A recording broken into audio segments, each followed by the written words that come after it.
La gloire est bannie d'Israël, car l'arche de Dieu est prise. 1 Samuel 4, 22. Lorsque Salomon eut achevé de prier, le feu descendit du ciel et consuma l'holocauste et les sacrifices. Et la gloire de l'Éternel remplit la maison. 2 Chroniques 7, 1. Dans la première phrase, nous lisons que la gloire de Dieu fut bannie d'Israël et que la gloire du Seigneur remplit la maison. Dieu travaille selon certains principes divins. Sa gloire n'apparaît que lorsque nous voulons nous conformer à ses principes. Dans Exode 40, nous voyons comment la gloire vint par l'obéissance à ces principes divins. Dans les versets 16, 19 à 33, nous lisons cette phrase, comme l'Éternel l'avait ordonné à Moïse. Et dans le dernier verset, nous lisons, ce fut ainsi que Moïse acheva l'ouvrage. Puis dans Exode 40, 34, la gloire de l'Éternel remplit le tabernacle. Ce passage, comme l'Éternel l'avait commandé à Moïse, est répété comme si le Seigneur lui-même examinait tout le travail qui avait été fait et qu'il était pleinement satisfait de chaque petit détail. Ce n'est seulement que lorsque le travail est achevé, selon le modèle de Dieu, que la gloire descend. C'est la manière dont la Bible définit la descente de la gloire de Dieu. Voyez ce que notre Seigneur lui-même dit dans Jean 4, 34.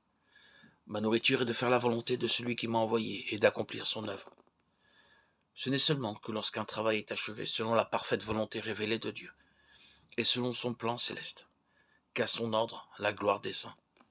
La gloire de Dieu n'est pas juste une simple démonstration de quelque puissance ou l'accomplissement de miracles ou la manifestation de signes. C'est un travail achevé et complet, fait selon son commandement et son ordre, qui fait descendre la pleine gloire de Dieu.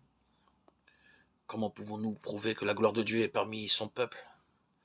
Lisons d'abord Nombre 7, 89. Lorsque Moïse entrait dans la tente d'assignation pour parler avec l'Éternel, il entendait la voix qui lui parlait du haut du propitiatoire, placé sur l'arche du témoignage, entre les deux chérubins.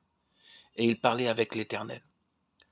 À partir du jour où la gloire de Dieu remplit le tabernacle, il commença à parler d'entre les chérubins, depuis le trône de grâce. Dieu avait parlé à Moïse en face du buisson ardent. Il lui parla lorsqu'il appela sur la montagne et qu'il lui donna toute la loi et le modèle du tabernacle. Mais maintenant, nous découvrons que cette manière de parler est différente des autres.